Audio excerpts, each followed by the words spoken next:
suis à la page 4 de votre cahier de labo. Ok, je vais suivre les mêmes étapes. Ça vous va? Tout le monde connaît M. Quesnel? Bonjour, M. Quesnel. Ça. OK. Alors, fait que je vais suivre les étapes dans votre cahier de labo, là. Alors, la première étape, c'est remplir toute la partie administrative. C'est ce qui est sur le haut de votre feuille de mesure. Alors, c'est M. Quesnel, le nom de mon patient. Ça va? On est le 16. Quel âge avez-vous, M. Quesnel? 81 ans. Vous pesez combien? 118. Ça n'a pas augmenté. Vous êtes un monsieur. Vous êtes amputé à droite. C'est important de le noter parce que là, vous êtes jeune et vous pensez que vous avez de la mémoire, mais vous ne vous en rappellerez pas quand vous en allez avoir trop. Là. Fait que M. Quesnel est amputé à droite. Ça va pour ça. Après ça, on regarde le segment. On va le garder tantôt, je vais faire l'observation visuelle. Alors, je palpe le segment. M. Quesnel a 81 ans, fait que le plus de choses qu'on peut faire avec M. assis, on le fait. L'observation des tissus mous, de la fermeté du segment, on peut faire ça pendant qu'il est assis. Pensez qu'il va rester debout pendant 20 minutes. Fait que je palpe pour la fermeté du segment. Ça va très bien. Alors, densité du segment, ça peut être qualifié de moyen. C'est bon? Je suis rendue à vérifier l'ischion. Je vais le vérifier quand il va être debout. On fait cette étape-là pour vérifier s'il y a de la douleur. Des fois, ça peut être causé par son ancienne prothèse. Des fois, ça peut être une hypersensibilité propre à ce patient-là. On vérifie le type de prothèse qu'il porte présentement, le type d'emboîture. Alors, ça semble être un hybride entre un ischion endigué et une quadrangulaire, parce que ça n'a pas tout à fait la forme d'un ischion endigué, pas tout à fait une quadrangulaire, fait que ça serait une quadrangulaire ronde. OK? Et on regarde ça, on demande ça vous fait pas mal à votre ischion, ça va bien. Puis, voyez-vous, il y a une double emboîture souple, comme je vous parlais là, la dernière fois. Voilà. Puis on a un dégagement ici de l'emboîture dure. Alors quand M. Quesnel s'assoit, ça lui permet de bouger un peu, d'être plus confortable au lieu d'avoir quelque chose de très très dur directement sur sa fesse. Ça va? Alors voilà pour l'observation. Si jamais il y avait des particularités, je les écris sur ma feuille de mesure. Alors, là on est rendu à palper le tissu sous-cutané. Je place mes doigts ouverts à peu près ça. Tu peux le faire plus grand, mais M. Quesnel a une petite cuisse, fait que je le fais un peu plus petit. Je viens à l'antérieur, je viens pincer le segment. Okay? Ça ne fait pas un très très gros bourrelet. Donc ça me dit que c'est un segment quand même assez de moyen à ferme. Si je n'étais pas capable d'avoir un bourrelet du tout, ça serait ferme. Puis si j'étais capable de faire avec l'effet sonore, ça serait flasque, OK, ou mou. Mais dans le cas de M. Quesnel, c'est moyen. Donc, je viens de l'inscrire sur ma feuille de mesure, densité du segment, moyen mou. On a plusieurs façons de trouver ça.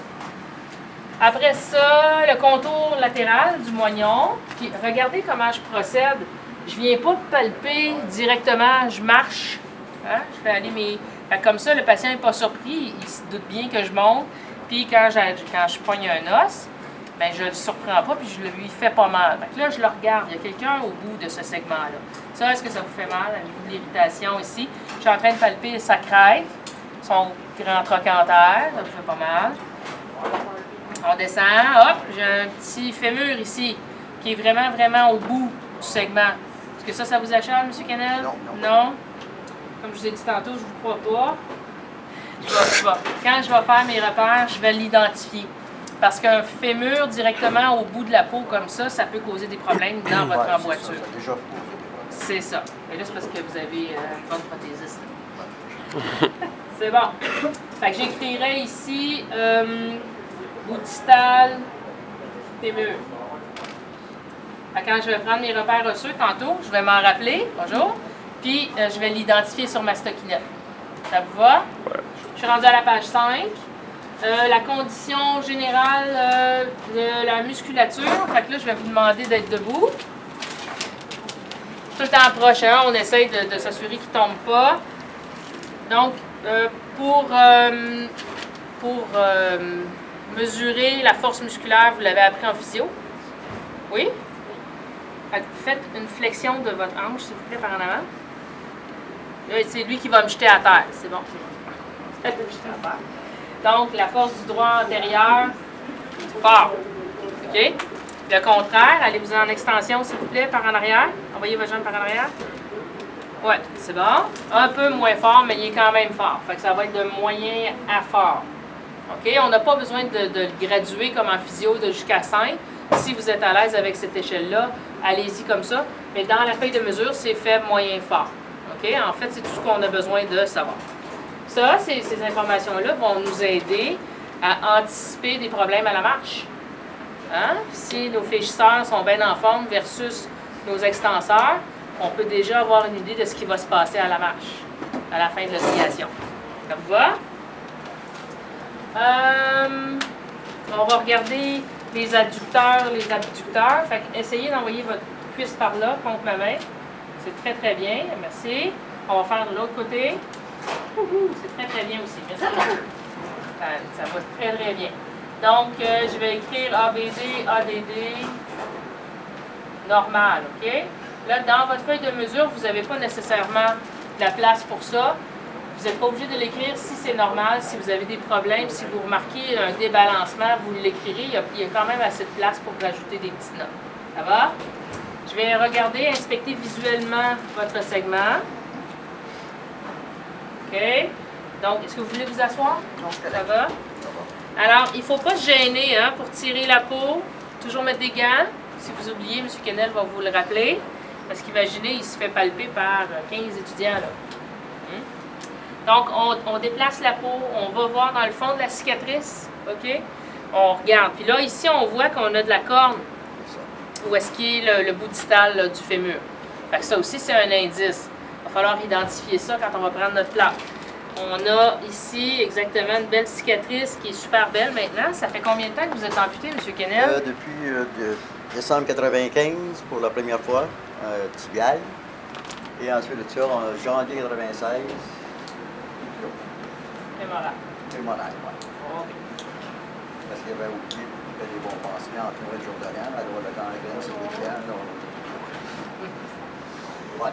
Qu'est-ce qui... pourquoi c'est important de savoir la date de l'amputation? Deux morceaux de propos. Pour l'édème, hein, quelqu'un qui ne se fait pas longtemps qui est amputé, on peut encore s'attendre à de la variation de volume. Cicatrice douloureuse, encore pas habitué à faire de la mise en charge. Donc, c'est tout plein d'indices. Depuis 20 ans, on peut dire que vous êtes un vétéran. Donc, s'il y a des problèmes, il va les connaître puis il pourrait vous le dire. Fait que là, on pourrait demander à M. Kennel, est-ce que vous avez des problèmes particuliers dans votre prothèse? Aucun problème. Puis elle, ça fait 6 mois que vous l'avez. Moi, j'ai le Parfait. Donc, vous avez pas mal à votre cicatrice? Non. Avez-vous des douleurs fantômes? Douleur fantôme depuis le début. Depuis le début. 96, là, ça arrête pas. Pouvez-vous me les décrire? Est-ce que... Ce qui arrive des fois, c'est que le pied, ça donne des coups dans le pied, aussi bien que, disons, sur le talon. Et des fois, disons, le tibia, c'est ça. Comme ici, là. Comme ici, ça pique. Donc, tu n'es pas capable de te gratter. C'est pas comme quand tu arrives dans le dos, puis tu veux te gratter, tu n'es pas capable, c'est la même chose pour ça. Et puis votre Donc, pied, il donne des coups de temps en temps, puis le pied, des fois, la je le sens tout le temps. Je sens toujours le pied qui est là. Ça, Puis es-tu à la bonne place? Oui, à la bonne place. Comme là je sens juste c'est pas. OK. Mais il est au bout, mais il n'est pas au bout là. Il est au bout là. Il est à terre. OK. Parfait. Parfait. Avec les orteils, on dirait que je le touche. Ah oui. Parce que des fois, vous allez voir des patients qui vont vous dire, mais moi, mon pied, je le sens ici. Il n'est pas à terre, il est là. Ou je sens mon genou. Quand je suis couché comme ça, je sens qu'il Il est plié. Ah, ouais. Shit. Fait que c'est important de savoir ça, parce que des fois, ça peut nuire au port de la prothèse. Vous, ça ne vous empêche pas de mettre votre prothèse. Des fois, il y a des patients, la douleur fantôme est tellement intense qu'ils sont incapables de chausser leur prothèse. Ça leur fait trop mal. C'est sûr qu'avec la protège, j'ai encore des œufs en compte pareil dedans, c'est sûr. Des fois, il y a des patients qui nous disent que quand ils mettent leur prothèse, ils n'ont plus les douleurs, mais peut-être pas dans votre cas. Non, du tout. Qu'est-ce que Tu l'écoutes, tu valides ce qu'il te dit, tu lui dis surtout pas qu'il est... Puis, habituellement, vous l'avez sûrement dit à votre médecin, au début, vous deviez avoir des médicaments. Non, au début, on dit tout, ça va être normal, ça va s'enlever. Puis là, c'est toujours là. C'est toujours là, il y en a beaucoup qu'on a rencontrés, des gens qu'on a rencontrés, même ici. On va essayer de nous faire enlever ça. Oui, c'est encore là. C'est encore là. Oui, vous vous rappelez, je vous avais dit, les massothérapeutes, là, ils étaient venus il y a quelques années. Une fois au centre de réhabilitation, ils m'ont demandé, ils ont dit, du Canada, il y a quelqu'un qui veut vous voir pour enlever vos douleurs fantômes. OK, j'ai dit là-bas tout. Fait que là, on m'assoit, et puis le monsieur arrive. Puis là, il était habillé comme dans là. Fait que là, il arrive, puis il commence à là. Fait que là, je sais pas que je partais à rire, tu sais. Fait que là, il dit, je vais vous attaquer une semaine, vous allez voir ça, il n'y a plus rien. Ça fait 20 ans. J'espère que vous avez changé. Mais est-ce que vous avez remarqué s'il y a quelque chose qui fait diminuer, qui fait augmenter? Est-ce que ça peut être la chaleur, le froid, Non, je ne crois pas, non. La fatigue. Aucune idée du tout. Même là, comme là, je le sens beaucoup. Là, tu veux dire, c'est sûr, quand je mets la prothèse, quand je l'enlève, là, je sens plus le pied. Mais pour le truc, des fois, je suis couché, je dors. Oh, ça me réveille, ça donne des coups dans le cou, ça fait mal en moi.